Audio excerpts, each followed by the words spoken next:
our KPI is settled.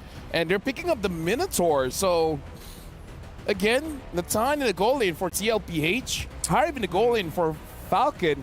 This is, again, a very interesting draft. So, for the casters, do you guys think this is potentially a 4-4 or Liquid Echoes? Esports, and they also put, again, the aforementioned scaling hero into the hands of Benny Cutie, which I think sends a message. They want to make sure that, hey, even if this does go a little late, which, by the way, games 2 and 3, rather games 1 and 3 went very long. Again, past 18 minutes, they want to make sure that Benny Cutie becomes a decisive win. Well, I mean, with Liquid Echo on the blue side up against FALCON Esports on the red, I think this is really scary, right? Because even for JP, he's going to imagine, he hits level 4, he's going to drop the portal, and not many people are going to take it, right? I think at this point, JP is going to play a very different role of influencing the lanes without having to call the entire team to make the big play. Yep, I think you got it spot on. It's not all in, but which members matter at the time, and then they can do cleanup, which really, there is very little cleanup. It's not like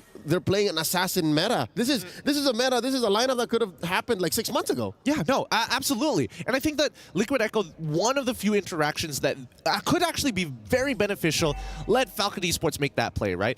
Bait out these big ults, get chunked out, but just survive. And once you survive, you start recalling. When you're back at base, that's when JP comes in with a big fight to send you straight into enemy lines. Which is what they were lacking in game number 3, the re-engage, the potential for the post-big time CC re-engage. And here you see Dax, you see Benny, they're on relatively expensive heroes. Like I'd say more the Harith. The Roger, he wants to snowball, but if he's not able to snowball, there's really not much he can do after he gets the farm, after he gets these objectives, which, by the way, I think, again, another point goes to Liquid Echo. I think they have very good objective control. Yeah, I do think that, man, actually, I'm going to take that back. I think that FALCON Esports probably has it a little bit better, right? And they can technically hold Liquid Echo hostage around these areas thinking, hey, are we going to fight now? Are we going to, like, drop those big ults? For the first one, I think they should back off here. There's no reason to get involved just yet, especially since First Blood hasn't been achieved. Oh,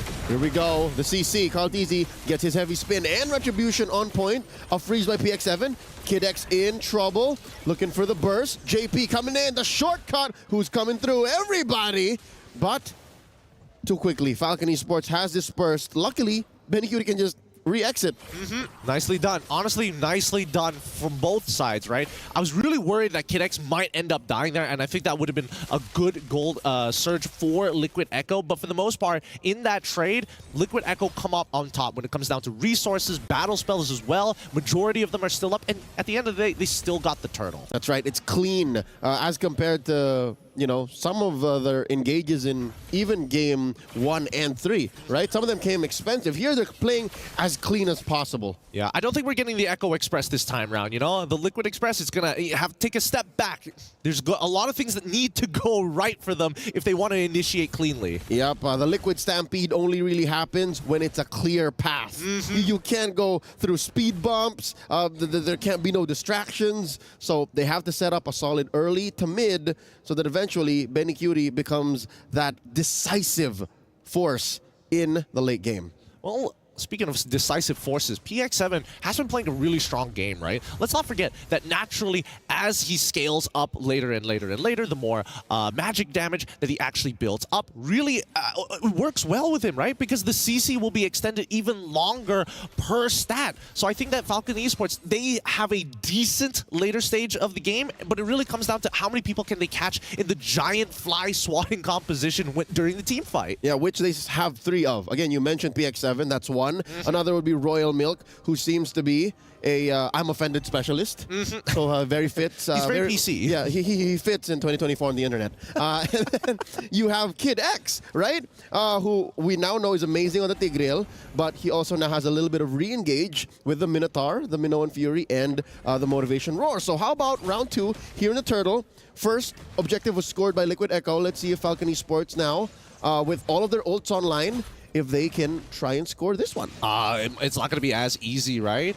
I think, especially, just keep your eyes on like both Royal Milk and Kid X. They're looking for angles here. Here we go. The shortcut coming in from a JP. Sanford walks through. Big Earth Shatter there. And then the big jump as well. Double Minoan Fury from both sides. Sanji draws first blood. We're having ground beef for lunch, folks. And now Benny, Cyclone Eye through, but the damage has been done. 3 for 9 plus the turtle. Thank you very much.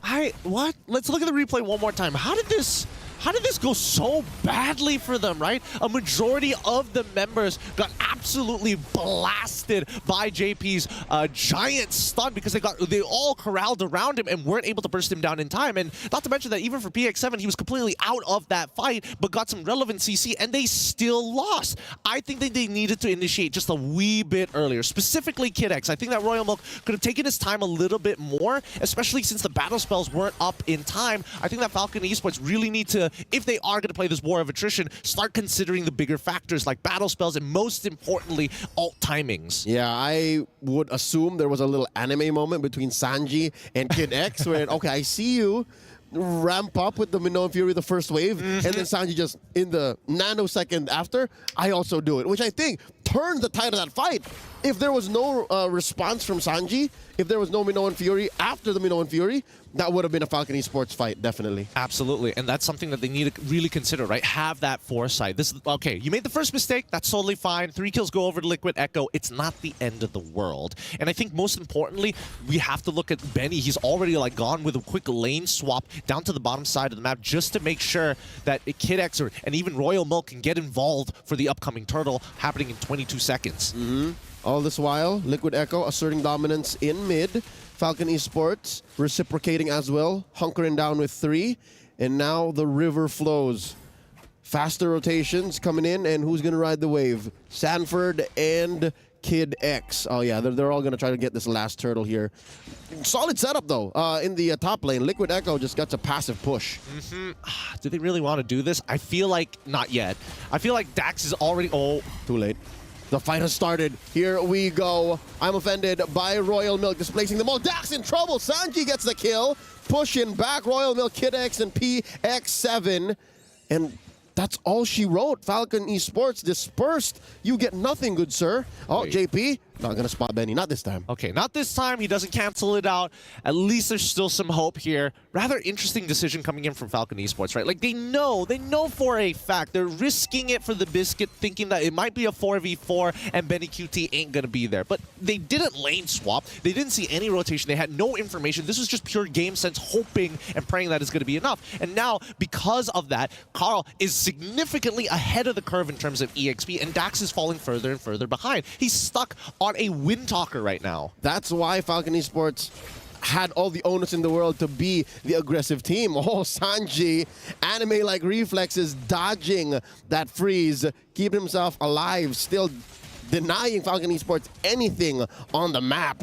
Literally just told PX7, not today, kid. Not today. Nope. It could go even... Oh. Here we go, JP from the other side, popping the shortcut. Who's coming through? Frigid Ice, no one home. The Zaman Force and the double Minoan Fury one more time. And there's a KO on the Kid X. Royal Milk and Benny follow through as well. Still nothing on the board for the Burmese. Benny Cutie gets a double on the way out. And that's going to accelerate him way further ahead. Let's look at the replay one more time because this was a great angle, right? Once that shortcut comes in, the counter engage from Kid X, and they realize they don't have enough damage. Benny can only hit one target at a time, and Dax is a little too far behind to actually supplement it. Now look, Carl Teasy getting disrespectful because he knows how strong he is, and the one shot, almost there, almost. Oh, the time traveler coming in from odd angles, like Tenet up in this. Oh man, it feels like they've done this before, and now they're just playing this in reverse, in real time finally. As the Lord does spawn, I think the only hope that Falcon Esports has is whether or not they can actually catch Benny QT off, and that's under a couple of conditions. One, force him to use that Purify, and somehow Royal Milk pulls him all the way back with a flicker. Oh wow, all this while you were laying down the options, Benny QT just blitzes the Lord. He just does it himself. Yeah, he's just like, all right, Gideon, you go ahead, lay down the win cons. I'm just going to take the massive objective. What is the gold lead now? Almost 10K, sir. Exactly. Almost 10K. Yeah, that's why I respect Benny QT. At least he gives me the time to actually talk about it. But now that they have the Lord, hopefully they can get an inhibitor. And honestly, it's starting to look like a checkmate angle. Yep. Falcon Esports, good news and bad news. Good news is, underneath these turrets, they have all the more better punishing power. Maybe the double Minoan Fury situation might not be as bad, but bad news is they're down on firepower. We're going to go back to the problem. Again, chicken and the egg. You get the CC, where's the damage? You don't get the damage in, how do you plant the CC? So now look at this, a trio lane push. Mid's got a wave, top's got a wave, Lord is down bottom, and Liquid Echo have masterfully orchestrated the push. I think that it's really important for them that Liquid Echo take as many... Oh, Royal Milk's in trouble. Oh, dodges the heavy spin though, so he will live, but I couldn't say the same for this tier 2 in mid. But these inhibitors, right, that's the most important part. If Liquid Echo can at least take one of them, that's already a huge win as the second waves is starting to... Oh! I mean, I'm saying this true for both Bennies, and now the fight continues. 7 Force, the Minoan Fury, they still live. The pull from Royal Milk, Benny Cutie punishes him. 3 defenders left in FALCON Esports base as a wave stands in mid. The flicker onward, Earth Shatter, the full combo. Sanford still standing.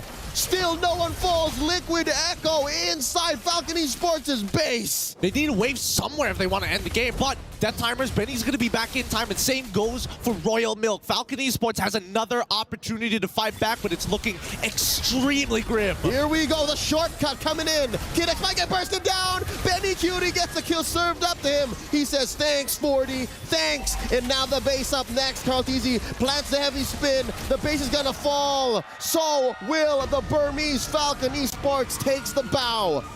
Liquid Echo wins 3-1. Oh my goodness, what a series here. TLPH just showing why they are above the rest, why the cream of the... Let me just say, it's just handing over a key, but I gotta say, that feels brutal. Speaking of brutal, let's look at the highlights. It's a nice key, by the way. It's a cool concept of a key, but looking at the highlights, it's still that same idea here, guys. It's that momentum-building lineup that we saw time and time again. And it's good to hear also from Coach Tic Tac, you know, a lot of the questions about Game 3, the Zask threw them off. And maybe that's something that teams in the future that will be facing against them could use. You guys see the Benny Cutie damage, though? Oh, yeah. You guys look at the damage, though. Okay. Damage. Big damn. Before you threw it to the casters, I had my reservations because this is again the Harry Potter lineup, which you know, focuses mainly on a lot of magic damage. But there's one thing that we can patent now, which is the Benny Cutie bomb on this Nathan, which he does so well. It's a skill 1 and 2 combo with the obviously the entropy should be activated already. If you have 3 items and then you look for a target, be it a tanky hero or a squishy one, because of the nature of the damage of Nathan, you push